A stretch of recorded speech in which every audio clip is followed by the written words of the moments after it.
Kita jumpa kembali dalam Forum National Intelligence Estimate dengan tema Indonesia Masa Depan. Pada kesempatan hari ini kita akan mendengarkan dari narasumber membicarakan tentang penyelesaian konflik Papua dari sudut pandang budaya. Saya kira hal ini sangat penting untuk kita mendengar dari narasumber, kemudian kita diskusikan kemudian. Narasumber pada hari ini adalah Profesor Dr. Iksan Tanggok. Jabatan beliau adalah Guru Besar Antropologi pada Fakultas Usuluddin atau Teologi Universitas Islam Negeri Syarif Hidayatullah Jakarta. Bidang keahlian beliau adalah sebagai seorang antropologi. Pendidikan, beliau S1 tentang perbandingan agama pada Institut Agama Islam Negeri Jakarta. S2 dan S3 Antropologi Universitas Indonesia dan program singkat Research Doctoral Göttingen University of Germany pada tahun 2003. Saya kira beliau adalah bukan orang baru bagi kita semua. Secara garis besar, riwayat hidup beliau di bidang pendidikan pada Universitas Islam Negeri. Kepada Profesor Dr. Iksan Tanggok, kami persilahkan.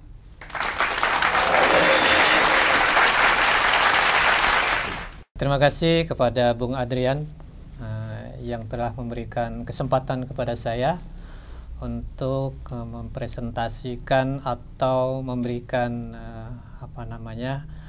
penjelasan sedikit mengenai pendekatan budaya terhadap penyelesaian konflik Papua. Pertama, saya akan melihat dulu bahwa Indonesia itu terdiri dari berbagai suku bangsa, agama, kebudayaan, bahasa, adat istiadat, dan setiap provinsi itu berbeda-beda. Kemudian jumlah suku bangsa, jumlah adat istiadat itu juga berbeda-beda dari satu pulau ke pulau yang lain. Kita kenal dengan Pulau Papua, itu adalah pulau yang terbesar di Indonesia selain Pulau Kalimantan. Dulu Papua dikenal dengan satu provinsi, sekarang telah dimekarkan menjadi dua provinsi, yaitu Papua dan Papua Barat. Kita kenal bahwa Papua itu terdiri dari 29 kabupaten dengan jumlah penduduk diperkirakan sekitar 10 tahun ke belakang ini atau 2020 sekitar 4.300.000 penduduk.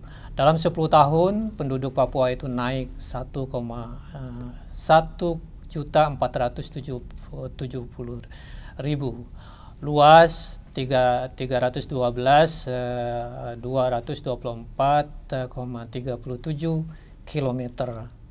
Cukup luas sekali Provinsi Papua.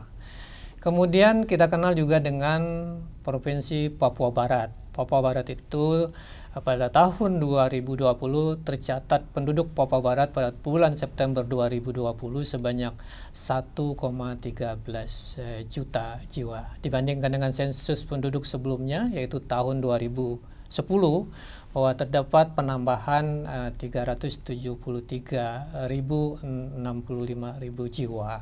Sehingga laju pertumbuhan penduduk Papua Barat itu pada tahun 2010 ke tahun 2020 sebesar 3,94%. Kemudian terus ada 13 kabupaten di Papua Barat dengan ibu kota itu kota Sorong. Kemudian kita juga mengenal di Papua itu terdiri dari berbagai macam suku, baik suku asli maupun suku yang datang dari luar, yaitu imigrasi datang dari luar yang jumlahnya selalu meningkat dari tahun ke tahun, dari berbagai suku bangsa yang ada di Indonesia untuk mencari kehidupan di sana. Kemudian kelompok suku asli Papua itu terdiri dari sekitar 255 suku. Menurut sensus tahun 2000 itu ada 1068 suku bangsa, cukup banyak sekali. Nah, kemudian terdiri dari salah satunya misalnya suku Ansus, Amukme, Asmat, Ayamaru, kemudian di daerah Sorong, Bauzi, Biak, dan lain-lain.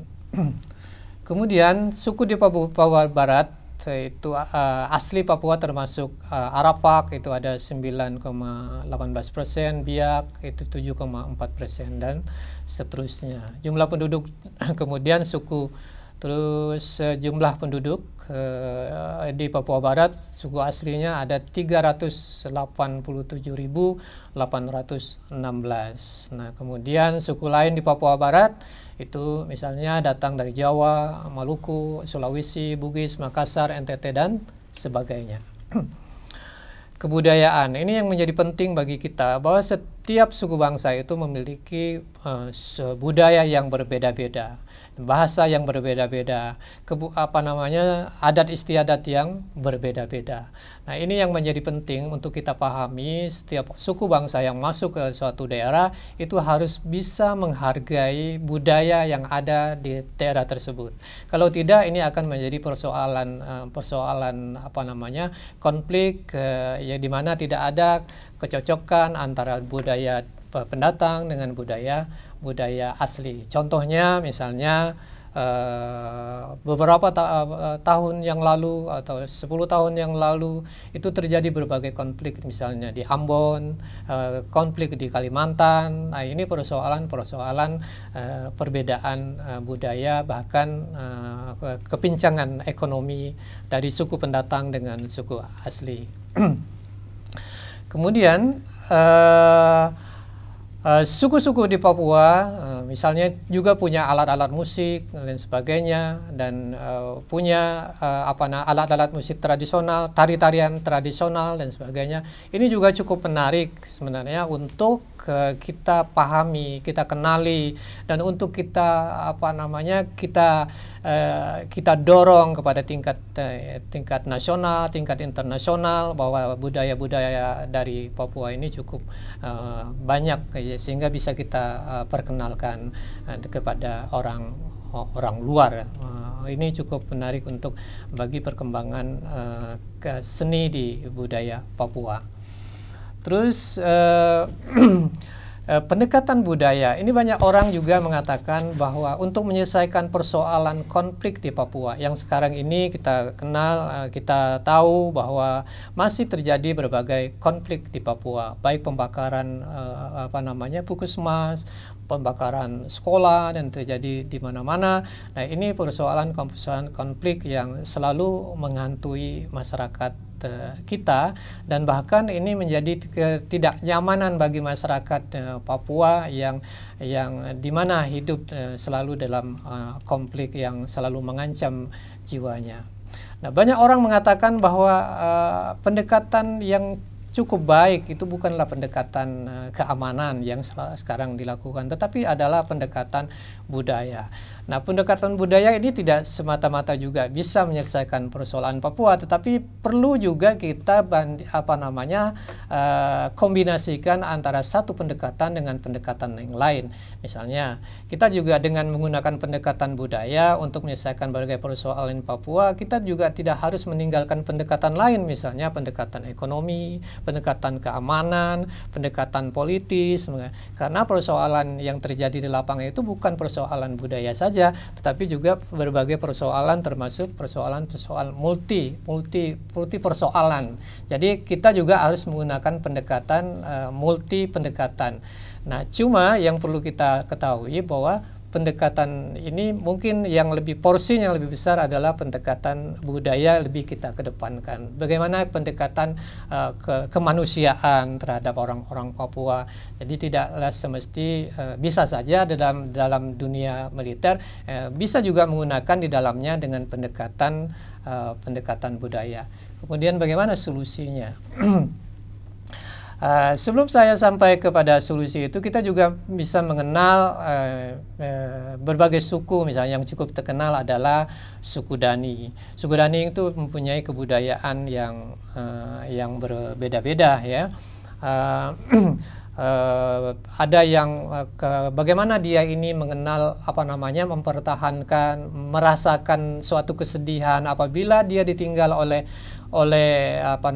anak saudaranya, orang tuanya. Kita juga cukup kenal di dalam berbagai literatur bahwa suku Dani ini cukup punya ciri khas tersendiri, yaitu di mana mama-mamanya perempuannya memotong satu jarinya.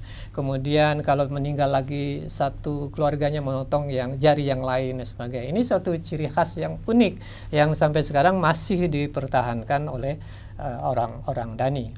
Nah, kemudian itu salah satu suku saja yang saya sebut tadi, itu yang dari berbagai suku bangsa yang ada di Papua. Kemudian Papua ini juga memiliki wilayah adat, ya, ada 7 wilayah adat. Nah, itu terdiri dari 5 wilayah adat di Provinsi Papua saat ini, dan ada 2 wilayah adat di Provinsi Papua Barat. Nah, jadi pembangunan itu sebenarnya haruslah mengacu kepada beberapa wilayah adat tadi. Misalnya wilayah adat Bamburai ada di wilayah adat penghubung daerah Provinsi Papua itu, misalnya ada Mamata, kemudian Reri, kemudian Ainimha, nah kemudian Lapago, kemudian Mepago, kemudian wilayah adat Dombrai, kemudian 7 Bombrai. Nah, ini bentuk dari wilayah adat. Kemudian dari segi pernikahan juga punya keunikan sendiri dari berbagai suku bangsa itu. Misalnya adat Bombrai ada di sebelah selatan Kepala Burung di bumi Cendrawasih, atau Semenanjung Bombrai. Wilayah adat Bombrai membawahi 19 suku. Wilayah Bombrai meliputi Fakpak, Kaimana, Konau, Mimika. Nah, begitu juga dalam tradisi melamar, mas kawin dengan membawa berbagai piring, guci antik, bahan makanan, rumah tangga, uang dan sebagainya. Untuk menyambut, pihak perempuan juga menyediakan berbagai macam makanan. Itu adalah tujuannya untuk menghormati dari pihak suami. Misalnya makanan beserta lauk pauknya, tujuannya agar kedua keluarga dapat menjadi suatu ikatan yang cukup harmoni dan akrab apabila nanti itu terjadi pernikahan di dalam suku tadi. Nah, kemudian suku-suku yang lain juga cukup menarik kalau kita jelas. Misalnya suku Asmat itu terkenal dengan ukirannya, dan bahkan dalam filosofi ukiran itu terdapat bagaimana orang Asmat itu sangat menghargai leluhurnya. Jadi leluhurnya itu walau tidak hanya menghormati leluhurnya pada saat dia masih hidup, tetapi juga pada saat dia meninggal dunia juga tetap masih dihormati, dan bahkan orang yang hidup itu masih berhubungan dengan orang yang meninggal dunia. Artinya orang yang masih hidup ini bisa mendoakan leluhurnya yang sudah meninggal dunia dan masih berkomunikasi dengan baik. Nah, ini suatu tradisi kepercayaan daripada suku Asmat, salah satunya dari beberapa suku yang cukup banyak tadi. Saya pikir demikian apa yang bisa disampaikan. Mudah-mudahan ini menjadi bagi kita bahwa kita perlu ada rekomendasi yang perlu kita lakukan di masa yang akan datang. Misalnya Apa yang dilakukan oleh Jokowi sekarang itu juga cukup bagus. Di mana di pelosok-pelosok desa itu sudah infrastrukturnya juga cukup bagus. Dulu kita tidak mengenal ada jalan sampai ke kecamatan-kecamatan, ini sudah ada jalan yang beraspal. Ini juga cukup lumayan, sehingga dengan jalan itu bisa meningkatkan perekonomian masyarakat, meningkatkan hubungan antara suatu kecamatan dengan kecamatan lain itu lebih mudah. Satu kabupaten itu bisa dalam berbagai kecamatan bisa berkomunikasi dengan baik. Kemudian adanya digitalisasi di seluruh daerah, itu penting, ini harus ditingkatkan. Digitalisasi seperti pemerintah membangun palaparing dan sebagainya, itu adalah tujuannya untuk meningkatkan digitalisasi di daerah supaya masyarakat yang di Papua ini bisa melek terhadap teknologi modern, sehingga menjadi masyarakat yang maju, bisa bersaing dengan masyarakat yang lain. Kemudian impor tenaga pendidikan. Nah, sekarang ini banyak sekolah-sekolah di Papua yang kosong tenaga pendidikan. Nah, kalau misalnya tenaga pendidikan di Papua itu belum ada, kita bisa mengimpor dari luar. Nah, terutama memperhatikan bagaimana orang-orang luar ini apabila berada di sana harus bisa menghargai kebudayaan yang ada di sana, menghargai suku bangsanya, menghormati apa yang ada di Papua. Nah, kemudian impor para pendeta dan guru-guru agama ini sangat penting, karena selama ini pendeta ini cukup berhasil. Pendekatan yang digunakan pendeta ini terhadap dengan masyarakat kecil itu cukup berhasil, sehingga ini perlu kita perbanyak. Artinya kita bisa mengangkat pendeta-pendeta, guru-guru agama itu dari orang-orang Papua asli, dan apabila itu merasa lebih kekurangan, kita perlu mengimpor dari luar, yaitu mendatangkan dari luar untuk mengisi kekosongan-kekosongan itu. Dukungan khusus terhadap generasi muda Papua itu sudah cukup bagus, perlu ditingkatkan lagi. Kalau perlu generasi muda Papua ini dengan dana khusus itu kita bisa mensekolahkan mereka ke luar daerah ataupun justru sampai ke luar negeri. Itu harus perlu dianggarkan supaya meningkatkan generasi Z ini kepada generasi yang lebih bagus lagi pada tahun 24 yang akan datang. Papua Muda Inspiratif ini sudah dilakukan oleh pemerintah sekarang ini. Sekarang pemerintah juga akan mendirikan istana presiden di Papua, ini sedang diusahakan. Misalnya akan membangun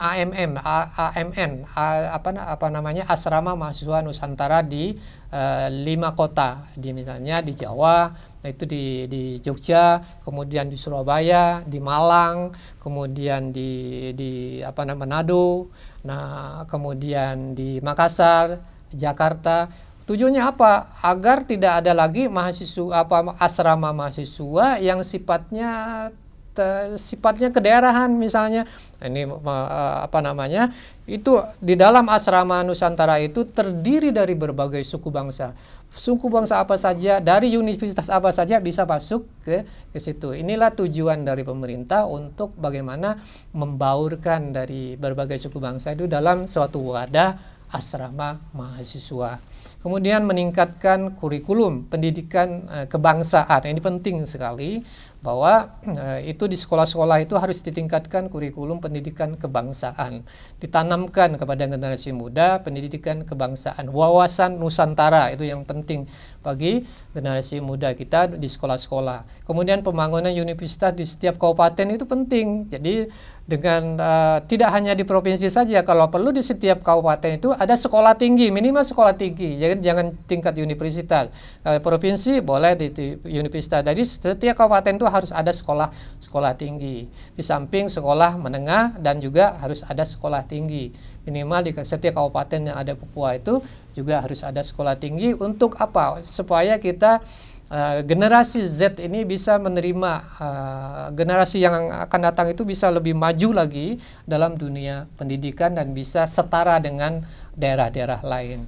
Sehingga dengan demikian kita bisa menghilangkan kecemburuan yang terjadi. Misalnya antara Papua dengan Jawa itu cukup berbeda, misalnya dari segi pembangunan, dari segi sumber daya manusianya. Nah, untuk mengejar hal semacam itu perlu di dalam bidang pendidikan harus perlu ditingkatkan.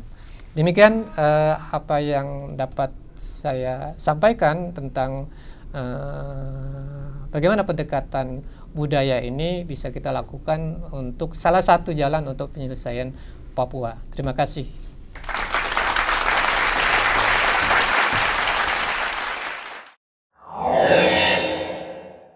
Pertanyaannya,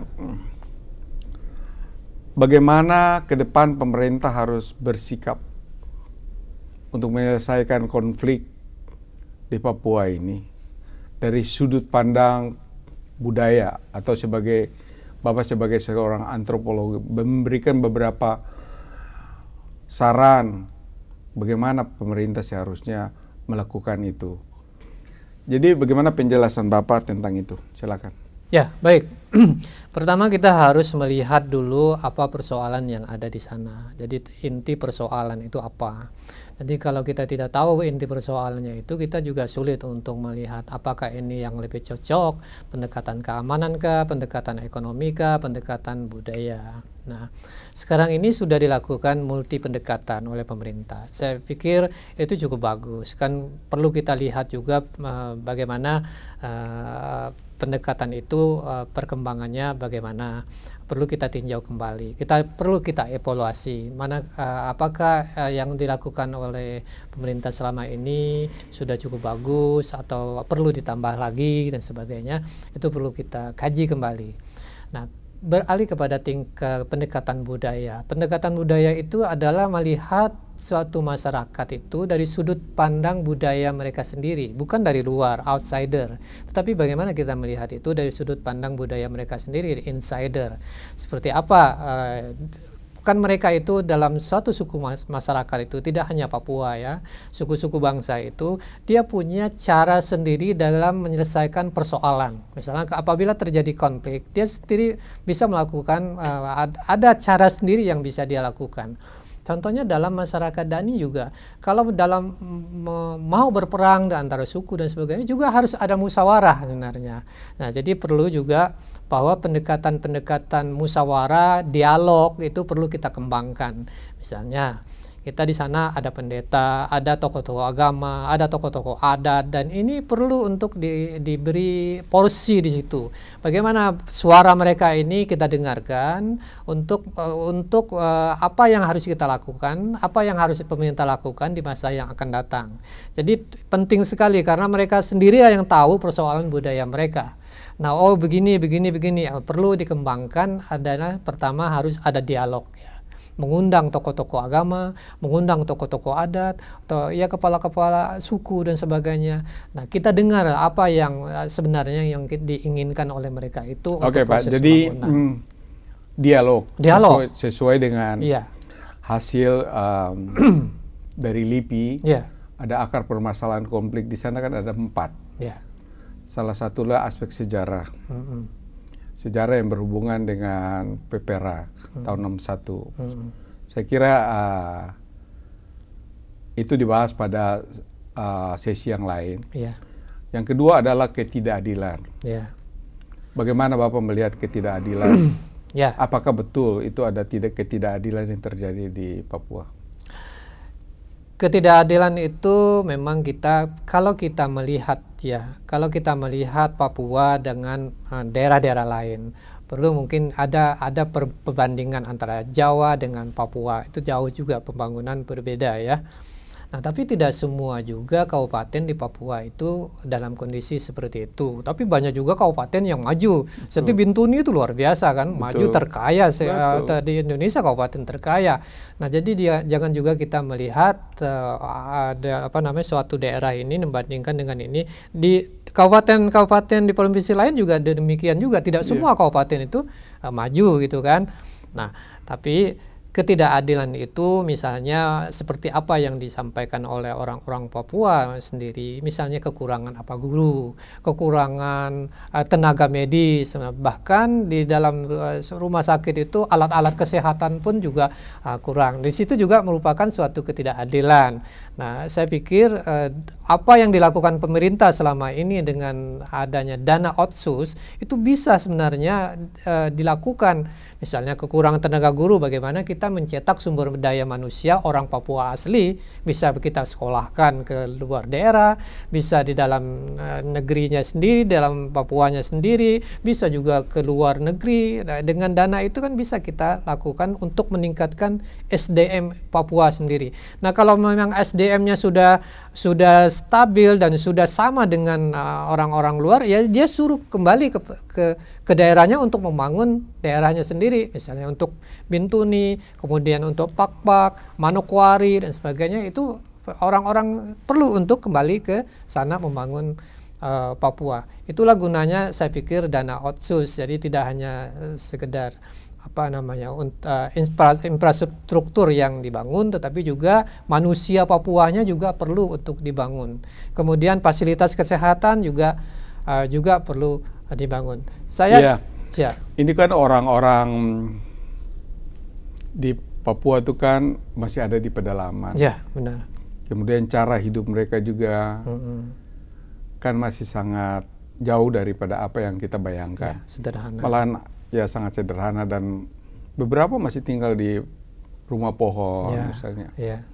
Jadi bagaimana pendekatan-pendekatan yang digunakan oleh khususnya pemerintah daerah atau pihak-pihak terkait di sana harus juga mempertimbangkan budaya dan kebiasaan mereka, adat kebiasaan mereka. Bagaimana Bapak melihat ini sekarang? Saya pikir begini, budaya masyarakat itu cukup unik ya. Setiap kita ini keunikannya itu jadi menarik untuk tamu luar negeri datang, karena ada keunikan sendiri. Tanpa keunikan juga nggak menarik ya untuk betul. ini. Nah, sekarang bagaimana kita mempertahankan keunikan itu? Itu harus suatu, misalnya tinggal di pohon-pohon. Mana ada di daerah lain yang tinggalnya di pohon? Nah, kecuali Papua. Maksud saya begini. Apakah kita harus buatkan rumah untuk mereka tinggal dengan desain rumah pohon namanya? Enggak, misalnya desain rumah untuk mereka tinggal. Misalnya harus seperti rumah-rumah yang kita lihat sekarang ini, misalnya di Jawa, di tempat-tempat lain. Iya. Itulah tadi yang saya katakan. Kalau kita ingin membangun suatu daerah, kita harus menyerap inspirasi dari bawah. Sebenarnya rumah yang seperti apa yang mereka inginkan. Jangan kita bawa pola pikir kita dari luar ini dengan mencontoh daerah lain, misalnya, harus rumahnya begini, harus rumah susun dan sebagainya. Tapi kita lihat, serap dari inspirasi dari bawah. Mereka ini maunya rumah seperti apa yang cocok, tapi layak begitu. Nah, ada toiletnya yang bagus, lingkungan kesehatan yang bagus, tapi sesuai dengan budaya mereka sendiri. Nah, kalau memang kita membangun tidak sesuai dengan budaya, itu mungkin tidak bisa diterima. Yang apapun yang kita beri itu tidak bisa diterima dengan baik. Kami bukan butuh ini, dia bilang kan, kami butuhnya ini gitu. Tidak sesuai dengan pola pikirnya mereka. Ya, kita tahu di sana juga kan masih ada sebagian kelompok yang masih hidup di bawah taraf kemiskinan. Kemudian karena itu mereka timbul pikiran mereka untuk memberontak terhadap pemerintah. Dan mudah sekali dipengaruhi oleh kelompok-kelompok dengan ideologi merdeka misalnya. Bagaimana kita meng-approach generasi muda ini ke depan, Profesor? Pertama, kita tahu dulu pemberontak itu tidak banyak sebenarnya di Papua itu. Bisa dihitung dengan jari. Kalau dihitung dengan jari itu istilahnya dia tidak banyak. Istilah pemerintah sekarang kelompok separatis teroris Papua. Tidak banyak ya. Nah, tapi yang tidak banyak ini dia dominan. Dominan itu artinya dia bisa mempengaruhi masyarakat luas. Ini yang harus kita jaga. Nah, sekarang kita perlukan bagaimana kita mulai dari sekolah-sekolah. Jadi tanamkan generasi muda dengan nilai-nilai kebangsaan itu sendiri di sekolah-sekolah. Itu wadah yang penting bagi kita untuk menanamkan wawasan kebangsaan di situ. Kalau di situ gagal, ya seperti saya yakin kedepannya juga akan gagal di kita. Mulai dari gurunya, bagaimana kita tanamkan wawasan kebangsaan, ideologi Pancasila dan sebagainya yang benar ya, sesuai dengan apa yang kita pikirkan sekarang ini. Nah, di situ kita mulai dengan mulai dari kurikulum sekolahnya. dan sebagainya. Tapi jangan lupa juga di dalam kurikulum sekolah itu ada namanya kurikulum lokal yang bisa mengadopsi budaya-budaya lokal itu yang bisa berkembang di sekolah supaya nanti budaya lokal itu tidak hilang begitu saja. Supaya nanti dan setiap daerah itu mempunyai apa namanya muatan lokal masing-masing yang berbeda dari daerah-daerah yang lain. Saya pikir itu yang penting. Saya pikir melalui kita mulai dari melalui edukasi pendidikan. Oke, Profesor. Kemudian bagaimana kira-kira prospek ke depan? Kita kan menginginkan pada tahun 2045 Indonesia emas. Indonesia yang maju, berdaulat, adil dan makmur. Dan kita harapkan pada 2045 itu kan tidak lagi terjadi seperti sekarang ini. Pertanyaannya, apakah pemerintah program kebijakan nasional dan program-program pemerintah sekarang sudah on the track, khususnya terhadap generasi muda di Papua sekarang? Ya, saya pikir pemerintah sekarang sudah berbuat banyak tentang Papua ya. Apapun misalnya infrastruktur zaman Pak Jokowi itu sudah cukup bagus. Di mana-mana ya mungkin tidak semua, masih ada daerah yang masih belum terjangkau infrastrukturnya. Tapi sebagian besar itu infrastrukturnya sudah cukup bagus. Ini juga sudah menjadi harapan masyarakat Papua yang maju ya ke depannya. Nah, yang kedua peningkatan sumber daya manusia tadi. Kemudian sekolah-sekolah itu mungkin kita buat sekolah-sekolah yang bersifat ya lebih maju lah ya dengan teknologi yang lebih tinggi, di mana misalnya di kabupaten kalau perlu tadi yang saya sampaikan adalah setiap kabupaten itu punya institut misalnya kalau kalau yang lebih besar kan university. Nah, paling tidak di kabupaten itu paling tidak sekolah tinggi lah gitulah, semacam sekolah tinggi. Kan banyak sekali juga sekarang sekolah tinggi teologi, sekolah tinggi teknologi dan sebagainya, itu bisa kita lakukan di setiap kabupaten itu. Yang kemudian mungkin perlu juga kita mencontoh misalnya Teluk Bintuni melakukan membuat semacam bukan sekolah ya, semacam pendidikan di luar sekolah, tetapi sifatnya pelatihan-pelatihan yang siap pakai. Nah, sekarang apa potensi daerah yang ada di sana? Nah, coba kita latih generasi muda. Apakah pemekaran provinsi itu bagian daripada itu? Ya, saya pikir pemekaran provinsi itu bagian daripada itu, dengan mengacu kepada 7 wilayah adat tadi itu. Nah, itu pemekaran provinsi itu saya penting. Bagaimana juga kan ada ketidakadilan ya. Salah satu untuk menghilangkan ketidakadilan itu yang mereka anggap tidak ada yang maju, ada yang tidak maju, ya mungkin dengan salah satu pemekaran wilayah sesuai dengan 7 wilayah adat itu mungkin menjadi dengan adanya pemekaran misalnya provinsi Papua Selatan, ya benar. Maka salah satu jalan untuk memudahkan, mempercepat pembangunan di segala bidang. Di segala bidang, ya.